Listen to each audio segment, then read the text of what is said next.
business is based on the emotions of the economy. Someone's tweeting can control things. You know, like those are things that are out of my hands, right? And so I needed something that was bulletproof. Another business that, you know, no matter what happened to me in the business world, I would still be standing, and I can still sustain a decent lifestyle and provide something really amazing for my family.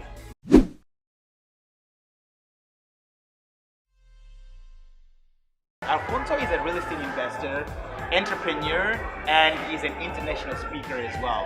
Welcome, Alfonso. Yes, sir. Good to be. I love it. And by the way, I love this blazer. I mean, we're all. It's almost like we were thinking the same. Yeah. We want the the pattern. No, it's good. It's good. So he's looking good. So I like that. Perfect. Thank you. So, Alfonso, can you tell us a bit about yourself? How did you start in real estate? Yeah. So, whew. It's a bit of a long story. I'm going to give you the cliff notes. Perfect, yeah. I came from a war-torn country, immigrated to Canada in '86. I was 9 years old. Issues integrating into school. Was frustrated. I don't know if it ever happened to you. You're frustrated at school, boring. Never taught anything that I was interested in. Yeah. Was that your kid? Was that? Oh yeah. You know, because I asked a question to one of my teachers. I said, "What's a mortgage?" And she said, "A mortgage is something you get when you're older." Wow. So I didn't think it was a true response. You know? Wow. At what age did you ask that? About 10. I was about 10 or 11 years old. Vancouver, by the way. And we lived in a duplex, the bottom unit of an up and down duplex. And I remember for whatever reason, this property was for sale. And I remember telling my mom, this is '86, Vancouver. It was about $70,000, right? You're kidding me. Yeah. And I said, Mom, we should buy this. She said, $70,000. Where are we gonna get $70,000? And so we're doing a workshop in Vancouver, and I remember, just for fun, I pulled it up. It's worth about $2 million today, right? So all these things in my life, I knew there was going to be something with real estate. I had issues integrating into school. I was frustrated. At 15, I dropped out. I left home, and I was homeless. And I was in a really dark place. And probably people right now watching this video have been in a dark place, right? Where you just blame everybody and why me? And I had a lot of dark moments. I had a life-changing moment at 17 years old where I became a father. Wow, you became a father at 17? Yes. Wow. Yes. As you know, this is game changing, right? Yes. And I tell people, the second you discover your purpose, that's when everything changes for you, right? Because a purpose powerful enough will make you unstoppable. And I just wanted this little girl. Her name is Talia. Talia, okay. Maybe I can show a picture. Flash a picture. But it was a game changer, right? I was gonna be responsible. Actually, these are my two daughters right here. So now you got Talia, two now. yeah. Talia, 24. How old is Talia?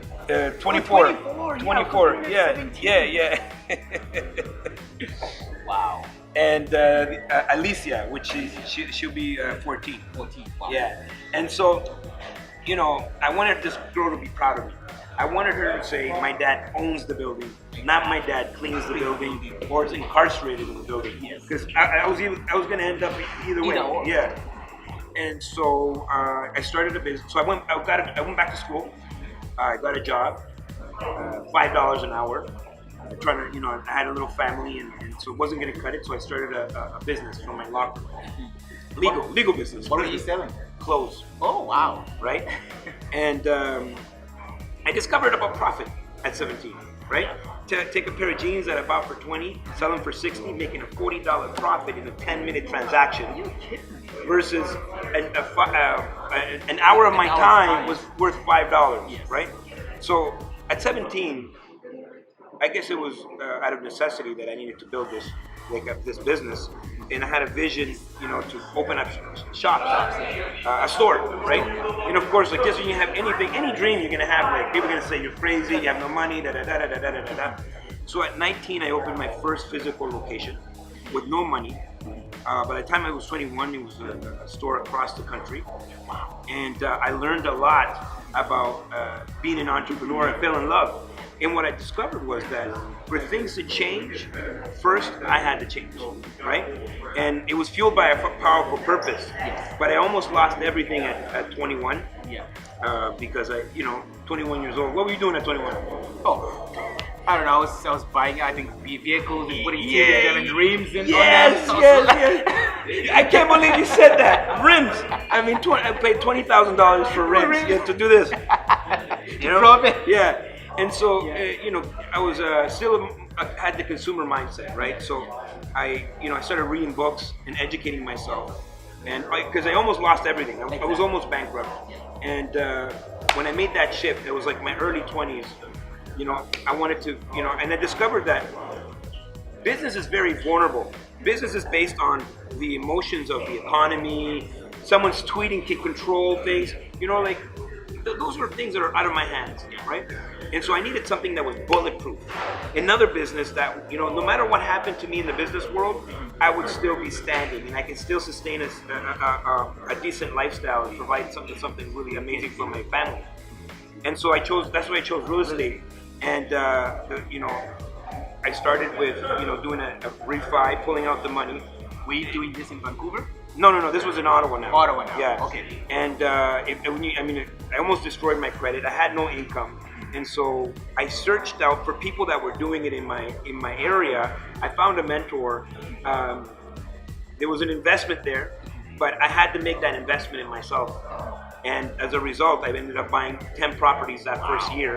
And then now, yeah, I grew from there. That was that was probably, we're looking at since I bought my first property about 20 years ago. No kidding. Yeah. And so now I own properties across Canada. My go-to are just apartment complexes, 36-unit buildings, 40-unit buildings. We're looking at 200-unit buildings.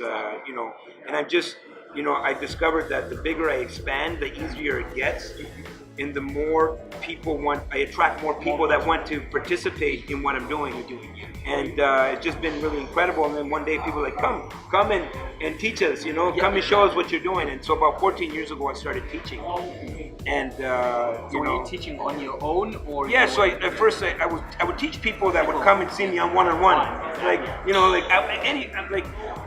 when you fall in love with real estate, you can't help yourself. When someone says real estate, you're like, did you say real estate? And then it turns into this lecture, right? Yeah. And so then more people started to come. I said, maybe if I put them all together, I don't have to spend like hours individually.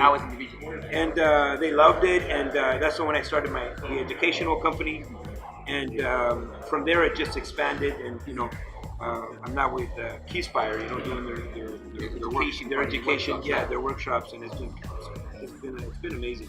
So would you say the more you grew, the more like your why changed? Did your why change? Absolutely, and that's a really good point, because your why, because people are so, well, my why, and find something. And for me it was kids. It doesn't have to be kids. Yeah. But find something. What's the reason? Like, why do you want this? Right? It can't just be for the money. Money's easy, as you know. Yeah. It's there has to be a bigger money. Yeah. There has to be a bigger purpose, and money will come as a result. So, for me, along the way, my mindset shifted from what I wanted to do with my life to how I was going to use my life in order to inspire others to live their life to the highest capacity.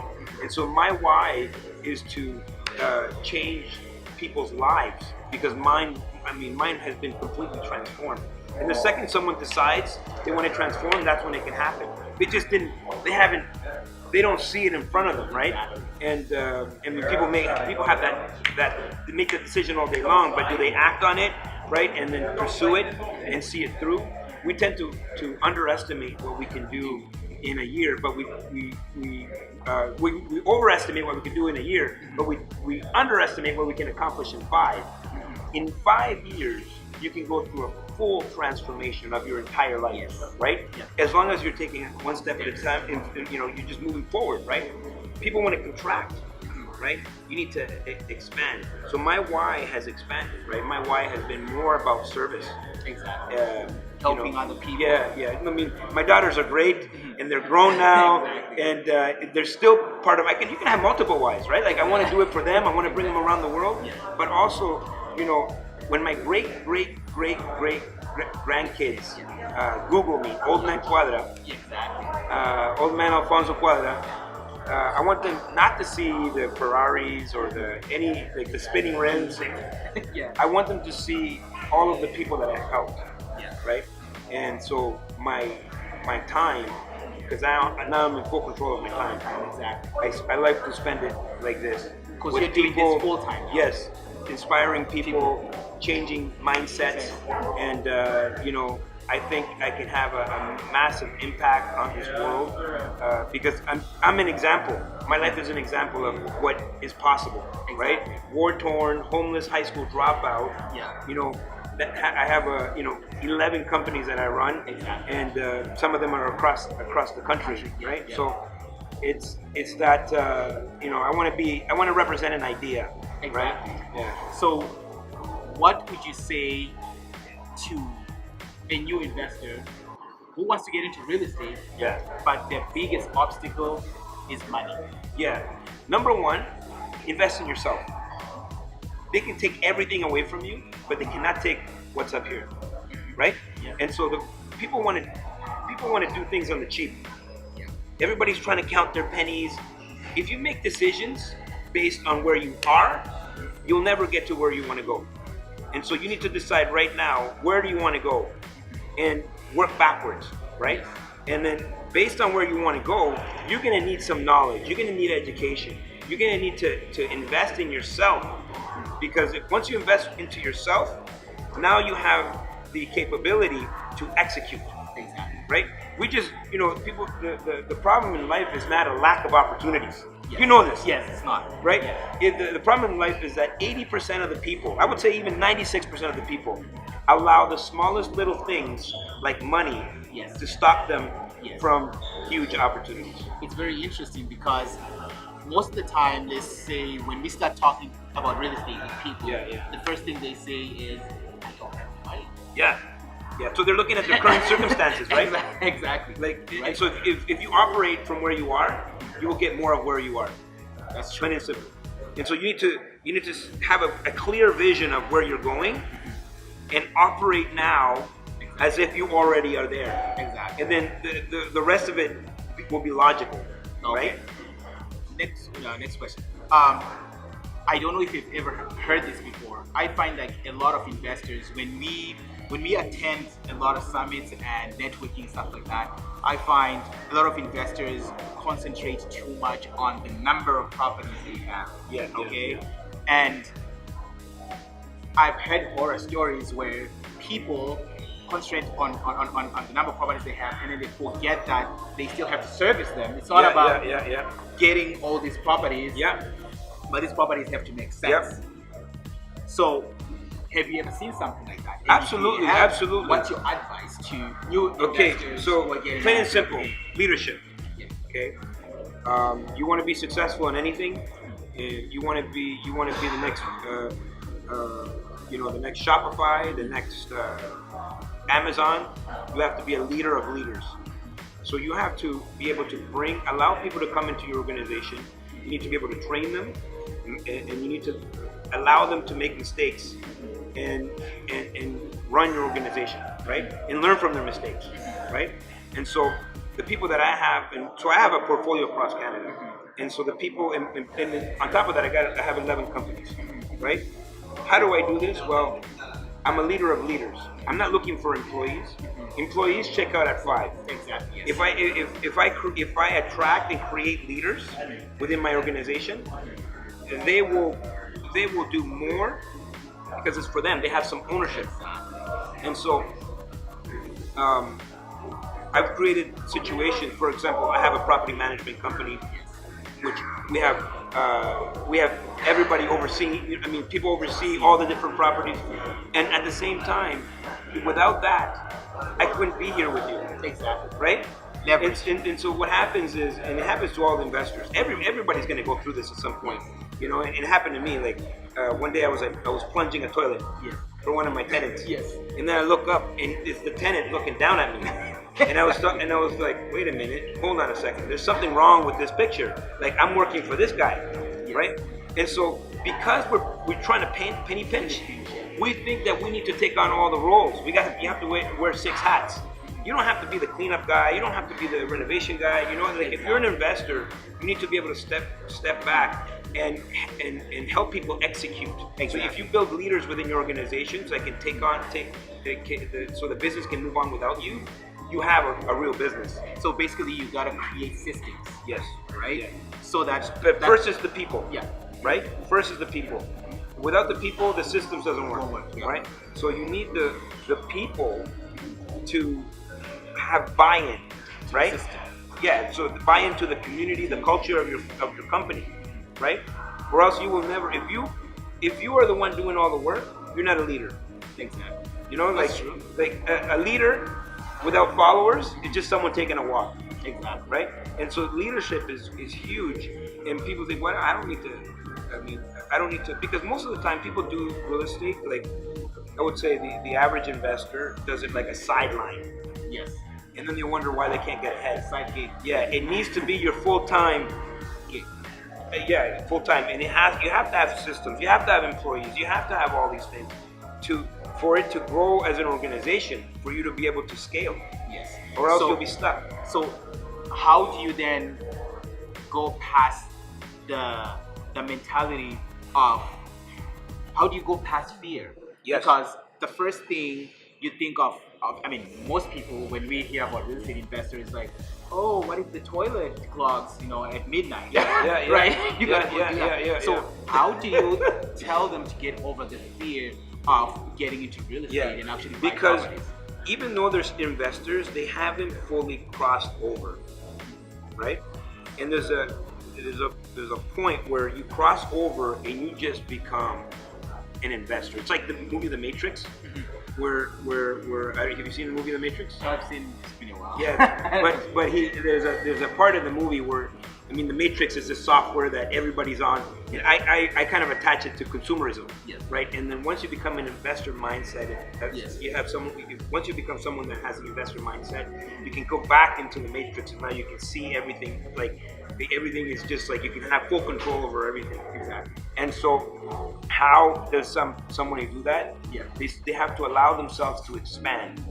I grew up in a household where everything was contracting, conserving. Yes. My mom, we came from Latin America.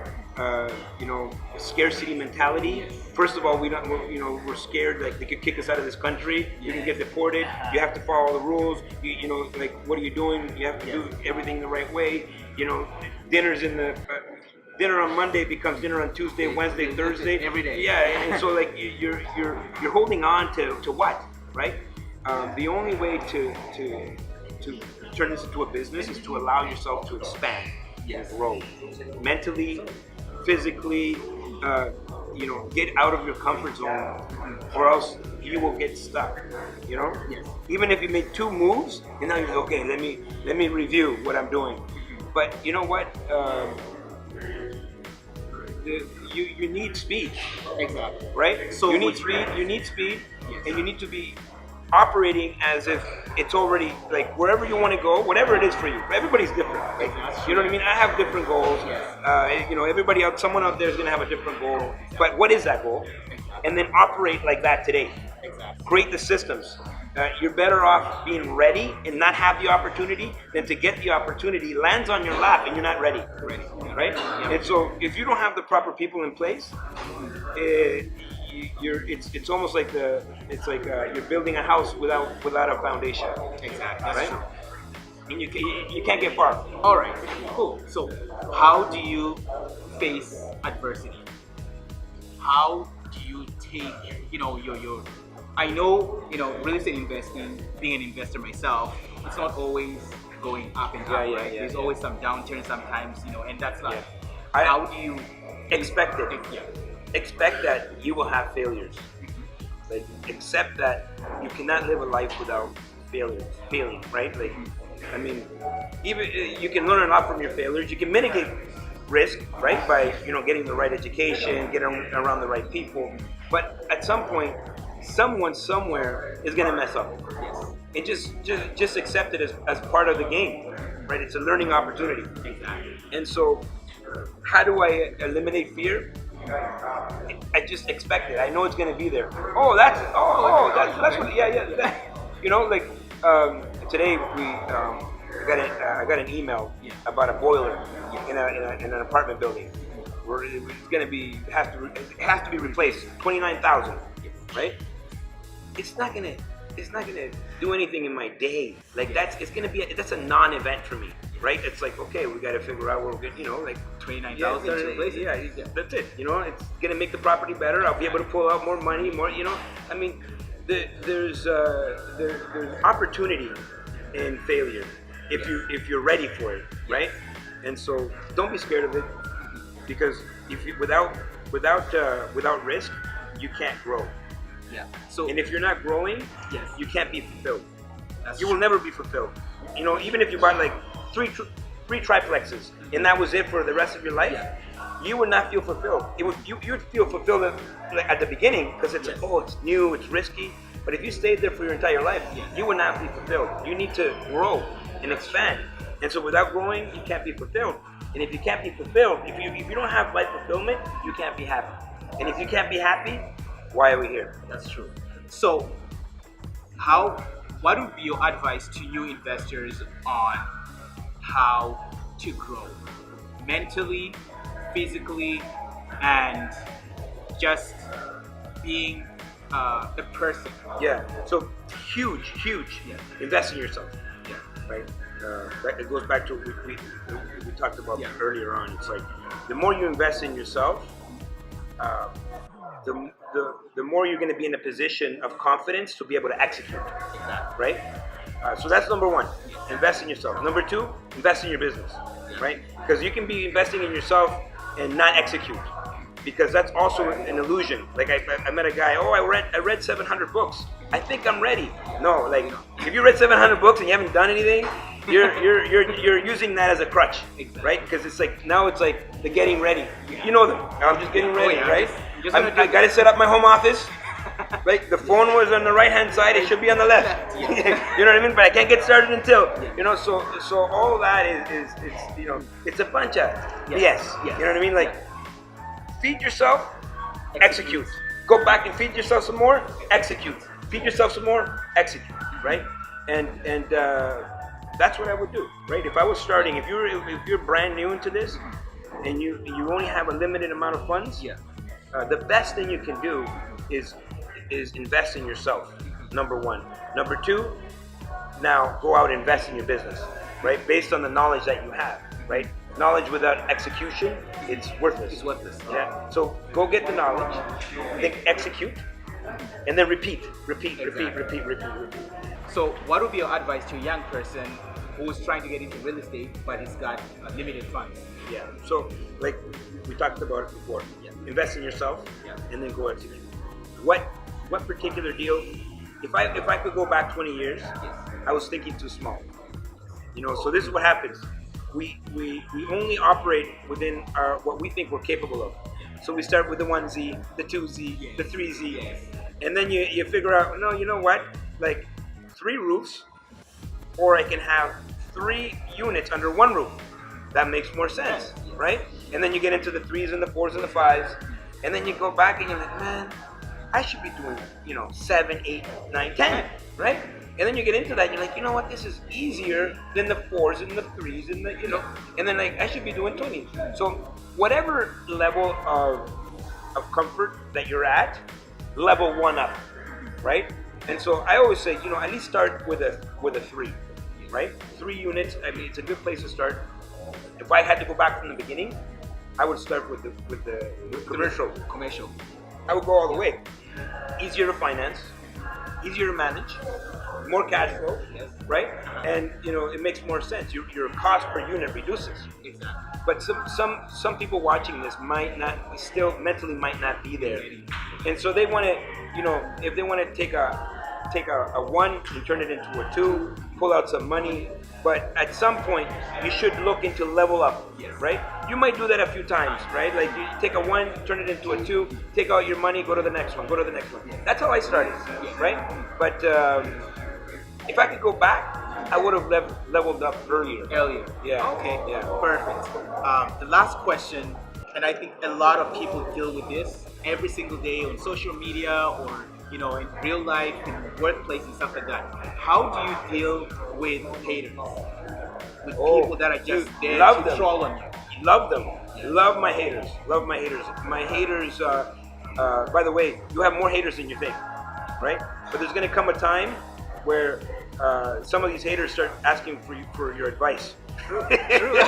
True. So this is the problem. Ask for a job. Yeah. So if your haters start asking for advice, and start asking for jobs, time to get new haters, right? You don't have enough haters, right? So it's like you're slowing down. You're slowing down a bit.